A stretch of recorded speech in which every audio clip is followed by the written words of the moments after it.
Hey, did you see the first part of congruence of triangles? I hope you have. उसमें हमने सारा concept clear कर लिया था, कौन कौन से क्राइटेरियाज हैं, क्या मतलब है, क्यों वो क्राइटेरिया काम करते हैं, सब समझ लिया था। आज हम क्या करेंगे? आज हम उन क्राइटेरिया से रिलेटेड क्या क्या टाइप एग्जैक्ट क्वेश्चंस आते हैं वो समझ लेंगे। एक बार टाइप समझ लिया तो बस हम तो मास्टर्स हैं इस चैप्टर के। Okay, ready to be a master? Let's start.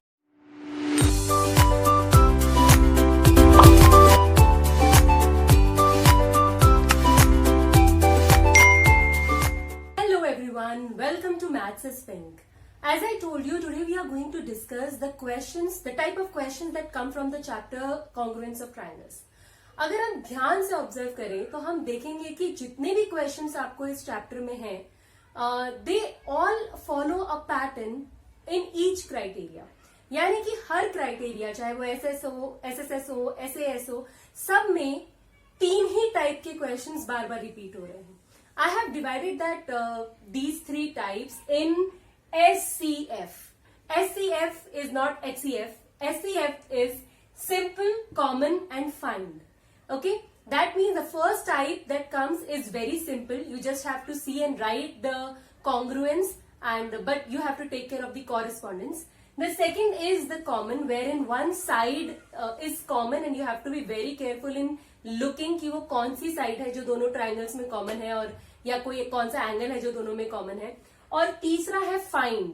That means कोई एक चीज मिसिंग हो सकती है जो कि आपको फाइंड करनी पड़ेगी। तो जैसे ये तीन क्राइटेरिया है वैसे इनका डिफिकल्टी लेवल भी है। This is easy, this is medium, and this is a little more difficult. Not difficult if you have understood the concept well. Okay, so let's start by doing one criteria at a time. So we'll start with the first criteria, which is SSS. मैंने जैसे तुम्हें बताया था बहुत simple questions आएंगे। आपको simple दो triangles दिए होंगे और आपको इक्वल डायमेंशंस भी दी होंगी। जैसे कि इन दोनों ट्रायंगल्स में आपको दिया है this 3.5 is equal to this 3.5 units. तो इसका मतलब ये वाली साइड इसके बराबर है, 5 यूनिट्स वाली साइड इस 5 यूनिट्स के बराबर है, और ये वाली साइड इसके बराबर है 7.1, 7.1। तो हमें समझ में आ गया कि भाई SSS क्राइटेरिया है, तीनों साइड सेम है तो वो कॉन्ग्रुएंट है। ठीक है, अब इसको लिखना कैसे है? पहली बात, how do you right the answers? You first right in triangle ABC and PQR, you know that AB is equal to this RP, right? Okay. Then you know that BC is equal to PQ, and you know that AC is equal to RQ. तो तीन sides equal हो गई। So you are going to write hence they are congruent. लेकिन जब आप congruent लिख रहे हो तो आपको क्या करना है? You have to be very careful of the correspondence. Okay, अभी कॉरेस्पॉन्डेंस मुझे बचपन में जब भी कंफ्यूजन होता था ना कैसा कॉरेस्पॉन्डेंस, तो मैं एक पेंसिल हाथ में रखती थी और क्वेश्चन के ऊपर ही कॉरेस्पॉन्डेंस जो है वो दूसरी फिगर में लिख लेती थी। जैसे कि मुझे पता है कि जो AB है वो इस RP के बराबर है। ठीक है, ये PA के बराबर नहीं है, RP के बराबर है, क्योंकि A क्या है? A 3.5 और 5 के बीच का एक वर्टेक्स है, राइट? तो 3.5 और 5 के बीच का वर्टेक्स क्या है? R। तो मैं यहीं पर लिख लूंगी A। This is my secret tip. मैं यहीं पर लिख लेती थी।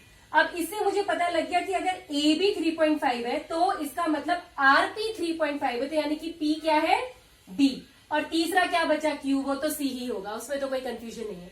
तो मैं दूसरी फिगर में ऐसी बड़ी जल्दी लिख लेती थी, तो मुझे ये लिखने में भी बड़ी आसानी होती थी that AB is equal to RP, BC is equal to PQ and AC is equal to RQ. अब जब मैं इनका कॉन्ग्रुएंस क्राइटेरिया लिखूंगी, therefore triangle ABC is congruent to, अब ABC किसके कॉन्ग्रुएंट है? ABC RPQ, ABC RPQ। तो मुझे सोचना ही नहीं पड़ता और मेरा कॉन्ग्रुएंस हमेशा सही आता है। So use this trick for all the triangles that you do. जब क्वेश्चन रीड कर रहे हो और देख रहे हो कौन सी साइड किसके बराबर है, तभी वहां पर पेंसिल से लिख लो। It will help you to write these criterias also, और बाद में कॉन्ग्रुएंस लिखने में भी बड़ा मजा आएगा। ठीक है, अभी ये एक चीज जरूरी है that you have to write the reasons also in front of them. तो यहां पर आप लिखोगे गिवन, गिवन, और गिवन, मतलब आपको दिया हुआ है फिगर में, हमने कुछ नहीं किया, and this is congruent by SSS criteria. ठीक है, ये रीजंस लिखना जरूरी है। Now let's move to the type 2। All right, type 2 में मैंने क्या बताया था, द कॉमन थिंग, यानी कि कोई एक साइड या कोई एक एंगल या कोई भी एक चीज उन दोनों ट्रायंगल में कॉमन होने वाली है, दोनों जुड़े से होंगे। ठीक है, तो यहाँ पर भी जो मेरे दो ट्रायंगल मुझे इधर उधर दिख रहे हैं, इनके बीच में एक कॉमन साइड है और वो है बीडी या डीबी, जो भी बोलो एक ही बात है। ठीक है, तो इसमें मैं इन दोनों ट्रायंगल को कैसे कॉन्ग्रुएंट करूंगी।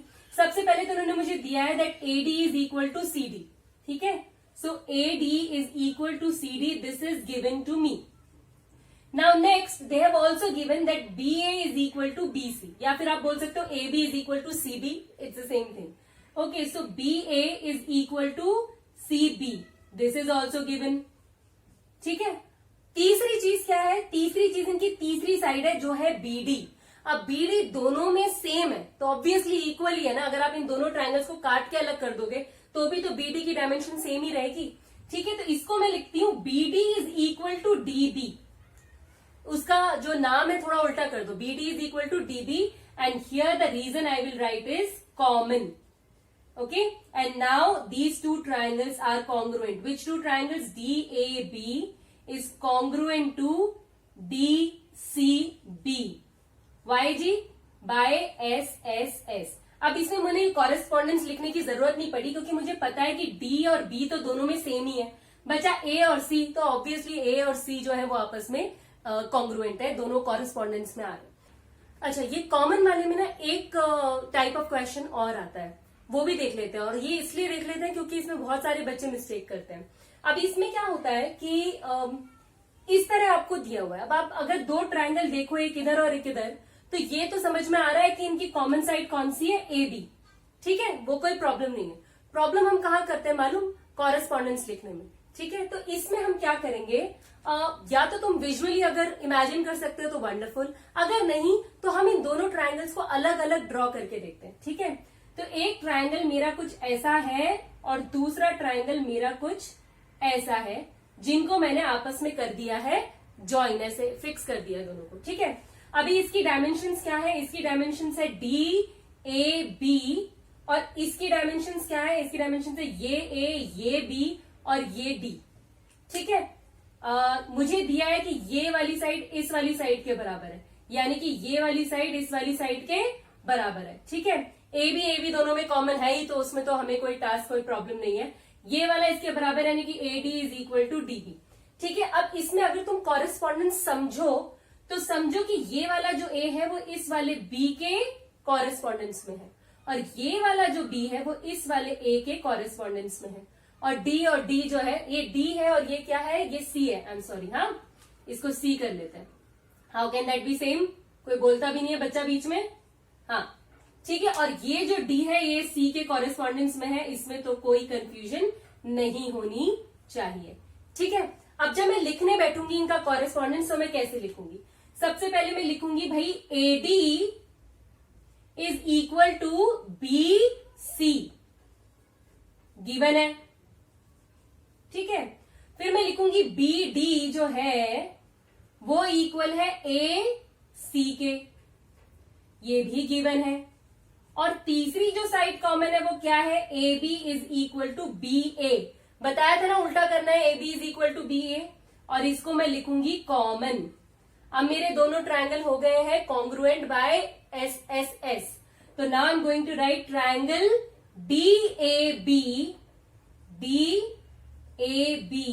इज कॉन्ग्रुएंट टू, अगर मैंने DAB पढ़ा तो यहां पे CBA पढ़ूंगी, CBA। ठीक है, CBA बाय SSS। इसको थोड़ा खुद करके देखो, पेंसिल से कॉरेस्पॉन्डेंस लिखो, अपने आप समझ में आएगा। But the question, the base of the question is same, it is the type where the one side is common. Correspondence का ध्यान रखना है, बाकी तो इसमें कुछ भी खास बात नहीं है। चले टाइप 3 में चले। ओके, चलो अभी हम आ गए टाइप 3 में, जिसमें हमें थोड़ा सा दिमाग लगाना पड़ता है, ज्यादा नहीं, बस थोड़ा सा ही। अब ये थर्ड टाइप देखो, उसमें क्या लिखा है, उसमें आपको गिवन है that AB is equal to AC। तो मेरे ये जो दो ट्रायंगल मुझे यहाँ पे भले चंगे नजर आ रहे हैं, इनकी AB मुझे AC के बराबर दिया है। चलो कुछ तो बराबर दिया है। अब मुझे बोला है D is the mid point of BC, यानी कि ये जो डी मुझे दिया है ये इस बीसी का मिड पॉइंट है। नाउ मिड पॉइंट का मतलब क्या है कि वो बीच का पॉइंट है, दैट मीन्स उसकी इधर और इधर वाली साइड आपस में क्या है, बराबर है। तो यानी कि this is equal to this. Now you are asked to prove whether they are congruent और नॉट। अब इसमें हमने एक काम तो ये किया कि हमने इसको इसके बराबर फाइंड किया, और दूसरा हमें क्या करना है, हमें टाइप बी का यूज करना है, यानी कि हमें ये भी पता देखना है कि भाई ए बी तो दोनों में कॉमन है। अब वो टाइप समझ में आ गया तो हम यूज तो कर ही सकते हैं। So in this triangle we are going to write, in triangle A B D and A C D we are going to say that A B is equal to AC because it's given. BD is equal to CD. Why? Because it is the midpoint. This is also given. ठीक है? And AD is equal to DA because it is common. आप DA भी लिख सकते हो और आप AD भी लिख सकते हो. AD is equal to AD. That also is fine. Now the triangle ABD, अब कॉन्ग्रुएंस की टेंशन तो है नहीं, दोनों ट्रायंगल में ए और डी पॉइंट तो कॉमन ही है, वर्टेक्स कॉमन ही है। बी और सी अलग अलग है तो इसका मतलब B correspond C. So A B D is congruent to A C B by S S S. Okay, ज्यादा दिमाग तो नहीं लगाया, थोड़ा सा ही लगाया ना, ठीक है, बचा के रखो, बाकी क्राइटेरियाज में काम आएगा। I hope this is clear. अच्छे से प्रैक्टिस करो। एस एस एस आ गया, let's move to S A S. चलिए अब हम स्टार्ट कर रहे हैं एस ए एस। एस का फर्स्ट टाइप क्या है, आपको दो ट्रायंगल्स दिए हुए हैं, साइड्स और एंगल इक्वल दिया है, और आपको पता करना है whether they are congruent or not. So if we are checking, then we will see that in these two triangles, AB is given as 7 centimeter and FE is also given as 7. BC is given as 5, DE is given as 5. और इन दोनों sides के बीच का जो angle है, दोनों sides के बीच का angle is given as 50 degree 50 degree. तो ये हमें ऐसे एस तो दिखाई दे रहा है, कोई प्रॉब्लम नहीं है। प्रॉब्लम सिर्फ क्या है, कॉरेस्पॉन्डेंस का ध्यान रखना है और कोई प्रॉब्लम नहीं है, ठीक है। अभी I know B is the side between 7 and 5। So what is the side between 7 and 5? E. That means B corresponds E.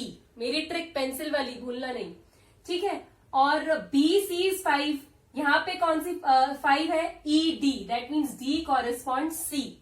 Okay, और तीसरी क्या बची? ए और एफ, तो वो हमारा बन गया ए। कोई प्रॉब्लम नहीं है अभी, ठीक है, हमें दिख रहा है एस ए एस है। Now we are going to write that in the given triangles A B C and what do you say F C D, A B is given equal to F E.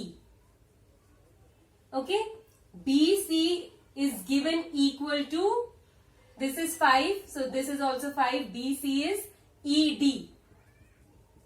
And angle ABC is given equal to FED, which is equal to 50 degree. Now this is also given, this is also given, and this is also given. So the two triangles, triangle ABC is congruent to triangle FED by which criteria? by SAS. Okay, simple है, सिर्फ correspondence का ध्यान रखना है। Simple वाले criteria में तो कोई प्रॉब्लम ही नहीं है। इसमें आपको एक और टाइप क्वेश्चन आएगा जो कि लिखा आपको जो एंगल दिया होगा वो मान लो कोई और दिया होगा। For example, instead of this as 50 degree they could have given you maybe this is 50 और यहाँ पर ये वाला 50 दे दिया। And then they will ask you if they fit in the criteria or not, they are congruent or not. Then you will say no, it will not, because the angle which is given equal is not between the two given sides. ये दो जो equal आपको sides दी हैं, वो angle जो दिया है, equal angle जो दिए हैं, वो उनके बीच का एंगल नहीं है, तो SAS क्राइटेरिया इधर नहीं बनता है, ठीक है। This is the only thing that will come. Now let's move to type 2। SAS में अभी कैसा क्वेश्चन आने वाला है कॉमन में, कि भाई आपको दिया है A B is equal to A C, ये वाली साइड इस वाली साइड के इक्वल है, और बताया है that A D is the angle bisector of B, angle B A C. यानी कि ये जो पूरा एंगल यहाँ पे बन रहा है बी ए सी, और ये जो लाइन जा रही है बीच में ए डी, ये इसकी बाइसेक्टर है, मतलब इसे बाई मतलब दो इक्वल पार्ट्स में डिवाइड कर रही है। तो यानी कि ये जो साइड वाला एंगल है बाबूजी, ये दूसरे वाले एंगल के बराबर है बाबूजी। कितनी अच्छी बात है, मजा ही आ गया। दो चीजें बराबर हो तो बड़ी खुशी होती है। अभी हमने इसमें क्या ढूंढना है, हमने तीसरी चीज ढूंढनी है। SAS है, एंगल तो हमें पता चल गया जो बराबर है, साइड एक दी हुई है, तीसरी साइड क्या है, टडा, कॉमन। ठीक है, तो ये वाली साइड जो हमारी है ये है हमारी कॉमन साइड। तो लिखेंगे कैसे, कोई problem? AB is equal to AC, angle BAD, BD लिख दिया था मैंने, रुको, BAD is equal to CAD, angle भूलना नहीं, और AD is equal to DA या AD is equal to AD, ये है कॉमन। AB इक्वल उन्होंने साफ साफ गिवन दिया है, दिया तो एंगल भी गिवन था, लेकिन वो हमने थोड़ा दिमाग लगाया तो हम लिखेंगे AD इज एंगल बाइसेक्टर। ठीक है, थोड़ा सा उधर चला गया, एनीवे ठीक है। तो अब हमारा ये हो गया है congruent, triangle ABD is congruent to triangle ACD। भाई इसमें कॉरेस्पॉन्डेंस बहुत आसान होती है, बताया है ना, A इनका कॉमन है, D इनका कॉमन है, B कॉरेस्पॉन्ड C, फिनिश्ड। तो this is congruent by SAS। ठीक है, simple. The type 3 of SAS जो फाइंड वाला हमारा कॉलम है वो भी थोड़ा बड़ा कर दिया है, कॉमन ने बड़े ही दयालु बनके उसे अपना वाला साइड दे दिया है। रीजन इसलिए क्योंकि उसमें दो बड़े बड़े प्यारे प्यारे ब्यूटीफुल से क्वेश्चन आते हैं जो हम समझने वाले हैं। ठीक है, अभी इसमें क्या क्वेश्चन आता है, आपको ये दो ट्राइंगल दिए हैं जिसमें आपको बताया है that AO is equal to OB, ये वाली साइड इसके बराबर है, और OC is equal to ODG। ठीक है, आपको पता करना है कि क्या वो कॉन्ग्रुएंट है। अब कौन सा क्राइटेरिया लगाएंगे, अभी तो हमें पता है हम SAS कर रहे हैं, ठीक है, लेकिन तीसरी आप कभी भी साइड्स को इक्वल नहीं कर सकते, ये बात समझिए। You can not make sides equal, या तो साइड्स दी होंगी या साइड्स नहीं दी होंगी, लेकिन एंगल आप हमेशा कुछ ना कुछ फाइंड कर सकते हो। या तो आप एंगल सम प्रॉपर्टी से एंगल फाइंड कर सकते हो, या फिर आप कुछ और रूल्स देख सकते हो जो कि आपको इसमें दिखना चाहिए। अभी ये इनकी कॉमन साइड्स है, तो what is the angle between them, the angle between them is this, और इनका एंगल क्या है ये। क्या इन दोनों के बीच में आपको कुछ क्राइटेरिया दिख रहा है? अगर दिमाग पे जोर डालेंगे तो हमें याद आएगा, वो है vertically opposite angles. We know that when two line segments cross each other, the opposite angles that are formed, ऐसे कोई भी लाइन क्रॉस करती है तो ये वाला एंगल इसके बराबर होता है और ये वाला एंगल इस वाले के बराबर होता है। बड़ी खुशी हुई हमें जान के। तो ये हमने एंगल खुद फाइंड किया है। ठीक है, अब हम इसको लिखेंगे कैसे, हम लिखेंगे भाई OC is equal to OD, हमें गिवन है, OA is equal to OB, ये भी हमें गिवन है। ठीक है, गिवन और गिवन।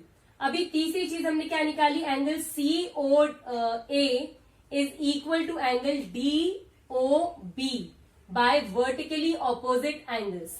ठीक है, now we are going to say triangle COA is congruent to triangle DOB by SAS। ठीक है, now let's go to another beautiful question that we have here. अभी यहां पर हमें सिर्फ यही इंफॉर्मेशन दिया है जो कि दिया है, जिसमें हमें इतना बताया है कि भाई ये वाली जो साइड है ये इस साइड के इक्वल दी हुई है। हाँ, और एंगल्स आपको ऐसे लिख के दे रखे हैं, और आपको अब तक तो आई एम श्योर आइडिया हो गया कि आपको AB जो है वो कॉमन दिखाई दे रही है। अब उनके बीच के एंगल भी बराबर होने चाहिए, बट उन एंगल का मेजरमेंट है क्या, ये समझने के लिए हम क्या करेंगे, हम दोनों ट्रायंगल्स को अलग अलग कर देते हैं। एक ट्रायंगल मैं इधर बना देती हूं, ठीक है, और दूसरा ट्रायंगल मैं इधर बना देती हूं। ओके जी, now this is my D, this is my A, this is my B, and this is my A, this is my B, and this is my C। ठीक है, अभी मुझे क्या दिया है, मुझे उन्होंने दिया है कि ये जो AD है ये BC के बराबर है। AD is equal to BC, ये मुझे पता चल गया है क्योंकि मुझे ये गिवन है। मुझे ये भी पता है that AB is equal to BA क्योंकि वो कॉमन है।